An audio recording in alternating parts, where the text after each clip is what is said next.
ఆ శరీరాన్ని చూసేటప్పటికే హడిలిపోయారంటే ఒక మోస్తరు వాడు పలకలేకుండా వీరభద్రావతారం అంటే అలా ఉంటుంది. అభ్రం లిహాదభ్ర విభ్రమ భ్రభ్రమ కృనీల దీర్ఘ శరీరమర, అటువంటి అంటే స్వరూపం అది. పుట్టగానే ప్రజ్వల జ్వలన దీప్త జ్వాలిక జ్వాల జజ్వల్యమాన కేశములు మెరయ, మిరిసిపోతున్నటువంటి జుత్తు, జండ దిగ్వేదండ శుంఠాభ దుర్దండ సహస్రధృతి హేతి సంఘమొప్ప, అటువంటి వాడే ఘన కపాలస్తి మలికలు తనరా, పెద్ద కపాలమాల ధరించాడు.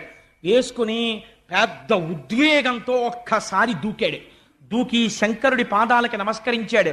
అనఘుడు రుద్రుచేరి ముదమార ప్రదక్షిణమాచరించి అనివార్యగతి వేగంబున కుంభిని దక్కతలన్ పదంబుల మణి నూపురం మ్రోయ భీషణ దంస్ట్రలున్ వెలుగా ఒక్కసారి బయలుదేరాడు. ఆ బయలుదేరినటువంటి శబ్దం ఎలా వచ్చిందంటే ఆ పరమశివుడి దగ్గర